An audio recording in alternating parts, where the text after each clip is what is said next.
So hello everyone and welcome back to my channel। तो आज से मैं एक्सप्लेन करने वाला हूँ कल ही रिलीज हुआ एक ड्रामा जिसका नाम है 21st century grand Prince wild. तो कहानी की शुरुआत में हमें बताया जाता है कि 600 सालों से जोसेon डायनेस्टी ने कोरिया में रूल किया था। बहुत से राजा आए और गए और धीरे धीरे अपनी एब्सोल्यूट मोनार्की भी खत्म करते गए और अब रॉयल फैमिली प्रेजेंट टाइम के कोरिया के कॉन्स्टिट्यूशन को भी फॉलो करते हैं। रॉयल फैमिली के पास जो एब्सोल्यूट पावर्स होता था वो अब क्लास बन चुकी है और वो लोग कोरिया के एलीट लोगों में आते हैं, यानी बहुत अमीर खानदानी लोग। में रॉयल अकेडमी नाम के एक प्रेस्टिजियस स्कूल को दिखाया जाता है। 2009 के स्प्रिंग एग्जाम का रिजल्ट आया था। सभी लोग अपनी रैंक देखने आए थे। यहाँ मथियो मिनसोंग नाम के एक लड़के को देखते हैं जो कि एक रॉयल फैमिली से बिलोंग करता था। ये अपनी क्लास की रैंकिंग बोर्ड चेक करता है, जिसमें सॉन्ग हिजू नाम की लड़की फर्स्ट आई थी और मिनसोंग आया था सेकंड, जिससे ये तो बड़ा चिढ़ जाता है। जैसे हमारे स्कूल में yellow green blue red houses होते थे, इनके यहाँ 2 हाउसेस के बारे में बताया गया है। एक चोंगयंग हाउस जिनमें आते हैं रॉयल फैमिलीज और नोबल फैमिलीज, और एक जुजाक हाउस इसमें नॉर्मल लोगों से लेकर बिजनेसमैन तक के बच्चे आते हैं। तब यहाँ एंट्री मारती है कहानी की फीमेल लीड सॉन्ग हिजू, जो रैंक बोर्ड देकर मिनसोंग से कहती है कि तूने तो कहा था कि तू मुझे इस बार हराएगा, पर तू हर बार की तरह फिर से हार गया। मिनसोंग कहता है कि तू मुझसे डर गई थी कहीं मैं तुझे हराना, तो इसलिए तूने इतनी मेहनत करी। हिजू हंसते हुए कहती कि मेहनत करने जितना क्या ही हार्ड था एग्जाम में, कहीं तुझे क्वेश्चन ज्यादा हार्ड तो नहीं लगे। अब हार गया है तो हार मानना भी सीख ले और ज्यादा जबान मत चलाया कर,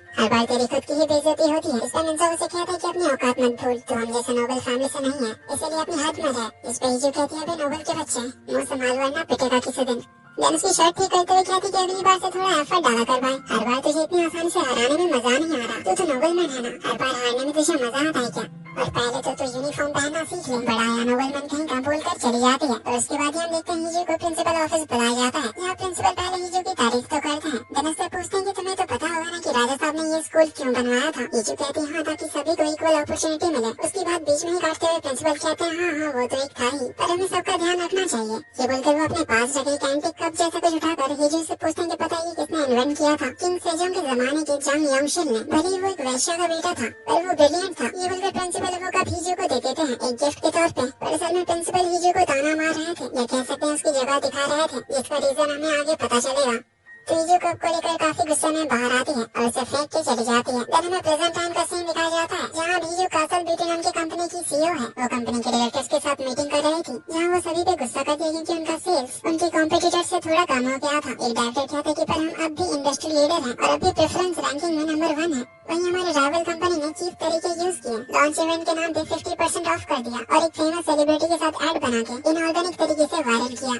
हिजू कहती फिर भी हम सेल्स में उनसे हार तो गए ना, अब हमें उन्हें उनके ही तरीके से हराना होगा। तो सेलिब्रिटी ने हमारा ऑफर मना किया ना, तो उसकी कुंडली निकालो, कुछ न कुछ तो जरूर मिलेगा। फिर उसका क्या करना है वो तो तुम सबको पता ही है। देन वो उनके प्रोडक्ट्स के वॉल्यूम को हाफ करने कहती है, ताकि सोल्ड आउट होने के डर से लोग फोमो में आके खरीदने लगे और उनकी सेल्स बढ़े। डायरेक्टर कहता है कि अगर हम प्रोडक्ट्स को 50% कम कर दें तब तो हमें काफी लॉस होगा ना। हिजू कहती है पैसे मेरे, तो उनके साथ क्या करना है वो मैं डिसाइड करूंगी, आप लोग बस अपना काम करिए। तभी हिजू की सेक्रेटरी हेजोंग आती है, जैसे रॉयल किंग के बर्थडे सेलिब्रेशन में जाना है और टाइमली पहुंचने के लिए उन्हें अभी ही निकलना पड़ेगा। जैसे हिजू कहती है कि क्योंकि आज मैं पैलेस जा रही हूँ तो मैं हमारी कंपनी के लिए वहाँ क्रेजी बज़ क्रिएट करने वाली हूँ, तो तुम सब उसके लिए तैयार रहना और मेहनत करना। डायरेक्टर लोग पूछते हैं कि हमें क्या करना होगा। हिजू कहती है आर्टिकल्स लिखो यार, वीडियोस वायरल कराओ, रील्स पे, इंस्टा पे, यूट्यूब, टिकटॉक, फेसबुक, हर जगह बस कासल बेटी और मेरा ही नाम छा जाना चाहिए। और आर्टिकल्स लिखना जैसे कासल ग्रुप के वारिस को राजा साहब ने अपने बर्थडे बैंकेट में बुलाया, ऐसे ही तड़पते भड़कते हेडलाइंस छापते जाना। ये बोलकर वो पैलेस के लिए निकलती है। हेजोंग पूछती है कि क्या आप सच में कासल ग्रुप को इनहेरिट करने वाली हो।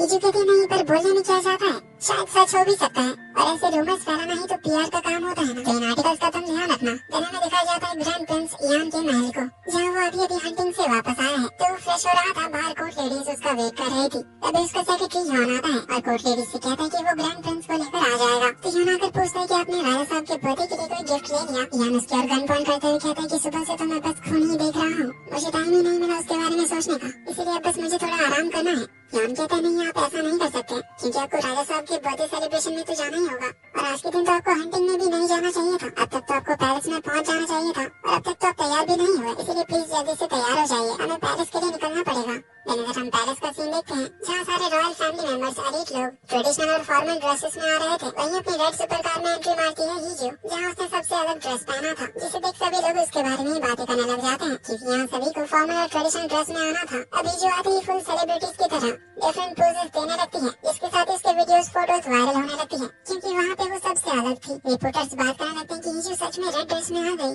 जो देखकर ये सभी शॉक्ड होते हैं क्योंकि पैलेस में राजा के अलावा कोई भी रेड ड्रेस नहीं पहनता।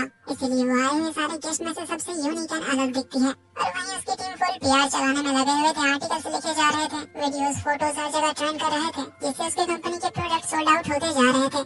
तो अंदर सारे गेस्ट एक दूसरे से घुल मिल रहे थे, बातें कर रहे थे। वहीं हीजू अकेले ड्रिंक कर रही थी। ठीक उसी के पीछे 3 औरतें उसी के बारे में बात कर रहे थे। हीजू के बारे में बेचैन करते हुए कह रहे थे कि ये वही लड़की है ना, कासल ग्रुप की दूसरी बेटी। दूसरी औरत कहती है पर यही कासल ग्रुप की बेटी, ये चेयरमैन सॉन्ग की नाजायज बेटी है, जिसके बारे में इसके 10 साल होने तक किसी को पता ही नहीं था। फिर इसकी माँ जो चेयरमैन सॉन्ग की मिस्ट्रेस थी, उसने इसे चेयरमैन सॉन्ग के पास छोड़ दिया। इसीलिए कोई खानदानी लड़की नहीं है। इसके ड्रेसिंग सेंस हरकतों से समझ तो आ ही रहा है। एक नाजायज लड़की से और क्या ही एक्सपेक्ट कर सकते हैं। न इसकी कोई इज्जत है, न परिवार की फिक्र है। ये सब सुनकर हीजू को तो बहुत ही ज्यादा गुस्सा आ रहा था। वो अपना ड्रिंक खत्म करके गिलास तोड़ के पीछे मुड़कर उन्हें चीयर्स कहती है, जो देखकर वो तीनों भाग जाती है। तभी हीजू का हाफ ब्रदर तेजी उसे चिढ़ाने आता है क्योंकि इस क्वार्टर हीजू की कंपनी की सेल्स जो डाउन हुई थी। हीजू कहती तू अपनी कंपनी की फिक्र कर और सामने से हट। हीजू कहते अपने बड़े भाई की थोड़ी रेस्पेक्ट तो किया कर, लोग सही कहते हैं तुम्हारे बारे में बिल्कुल भी तमीज नहीं है। हीजू कहती अगला आदमी इज्जतदार होना भी तो चाहिए। और जहाँ तक रही मेरे कंपनी की सेल्स की बात, मुझे तुम्हारी तरह चीप हरकतें करने की जरूरत नहीं है। खुद का लॉस करके अपनी सेल्स नंबर बढ़ाने की जरूरत नहीं है मुझे, क्योंकि मेरी कंपनी आज प्रेफरेंस सर्वे में टॉप है,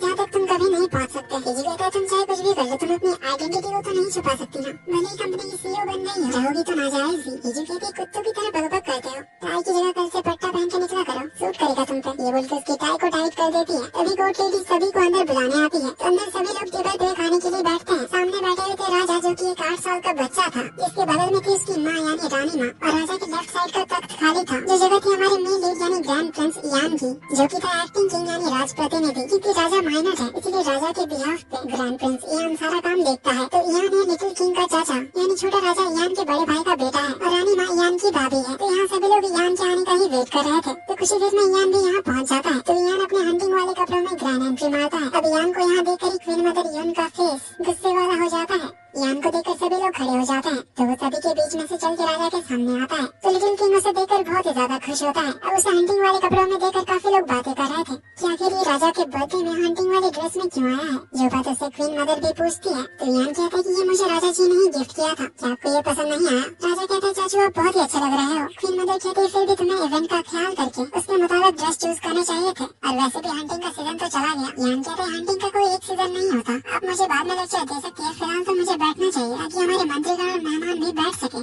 ये बोलकर वो अपने तख्त पे बैठ जाता है। वहीं हीजू भी इयान को ही देख रही थी। तो यहाँ सभी लोग खाना शुरू करते हैं। बाहर सेलिब्रेशन चालू होती है। कोरिया में आज पूरी रात राजा के बर्थडे के लिए सेलिब्रेशन चलने वाले थे। वहीं राजा अपने सारे बर्थडे सेरेमनीज वगैरह कर रहे थे। एक पेपर में उन्हें अपने विशेस लिखनी थी, जिसमें वो अपनी माँ की हेल्थ हमेशा ठीक रहे ये विश करते हैं। चाचू इयान की भी अच्छी हेल्थ की विश करते हैं और सारी जनता के लिए खुशियाँ विश करते हैं। हीजू रॉयल लेक के पास फायरवर्क्स देख रही थी। तभी सामने इयान आता है एक सेरेमनी पूरा करने, जिसमें बहुत सारी फायरवर्क्स होती है, जहाँ हीजू इयान को ही देख रही होती है। तो प्राइम मिनिस्टर में हीजू को देखकर उससे बात करने आते हैं, जिससे हमें पता चलता है कि दोनों पहले से एक दूसरे को जानते हैं। हीजू उसे पिंक कपड़ों में देखकर थोड़ा टीज करती है। तो मन कहता है क्योंकि अब मैं रॉयल कैबिनेट का प्राइम मिनिस्टर हूँ, मुझे तो रूल्स फॉलो करने ही पड़ेंगे ना, वरना दूसरे मिनिस्टर्स मेरी जान खा जाएंगे। मन हीजू की काफी तारीफ करता है क्योंकि उसकी लीडरशिप में कासल बेटी काफी ज्यादा ग्रो कर रही है। मन पूछता है ये ड्रेस तुमने जानबूझकर ही पहना है ना, क्योंकि तुम तो जानती हो कि पैलेस में रेड पहनना अलाउड नहीं है। हीजू कहती है इससे मुझे क्या, मैं कोई लॉ तो नहीं तोड़ रही। मन कहता है थोड़ा संभल के ही रहना वरना कंट्रोवर्सी हो सकती है। तभी इयान का सेक्रेटरी मिन को कुछ कहने आता है,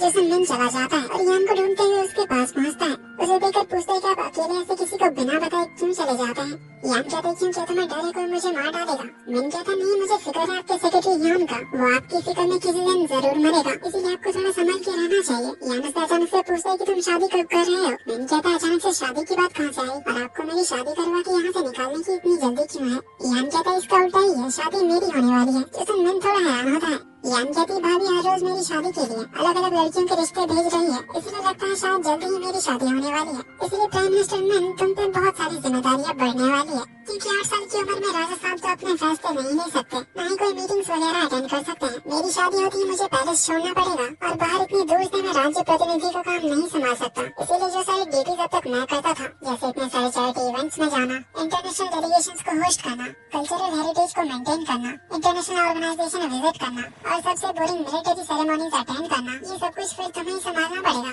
मैन कहता है बिल्कुल नहीं, मैं ये सब नहीं कर सकता। इस पे यान कहता है फिर मेरी भाभी को रोको, अपना वेटो पावर यूज करो। रॉयल फैमिली एक्ट के अकॉर्डिंग रॉयल मैरिज के लिए रॉयल कैबिनेट की मंजूरी चाहिए होती है, तो जब भाभी मेरी शादी का प्रस्ताव देगी तब तुम अपना वेटो पावर यूज करके उन्हें मना करना।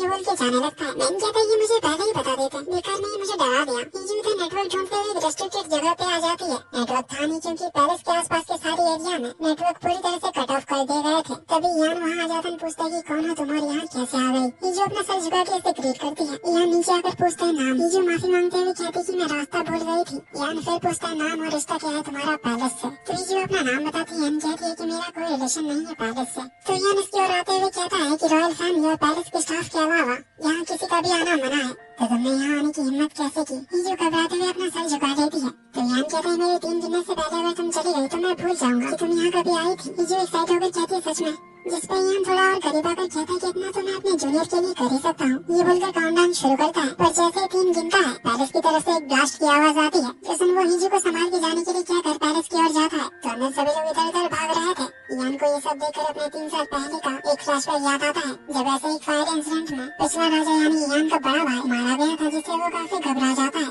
और लिटिल किंग को ढूंढने जाने ही वाला था। तभी मिन वहाँ पहुँचता है। पीछे से क्वीन मदर आकर यान को थप्पड़ मार देती है, जो देखकर हीजू प्राइम मिनिस्टर में सभी लोग शॉक्ड हो जाते हैं। क्वीन मदर कहती क्या तुम अब एक और राजा की जान लेना चाहते हो। जिसमें अगेन ये सभी हैरान होते हैं, पर तभी पीछे से लिटिल किंग अपनी माँ को बुलाता है, तो क्वीन मदर अपने बच्चे के पास चली जाती है। पर ये रॉयल फैमिली डायनामिक देखकर हीजू हैरान रह जाती है। इसी के साथ पार्ट 1 का यहीं पे होता है। जल्दी ही मिलते हैं इसके पार्ट 2 के साथ। तब वीडियो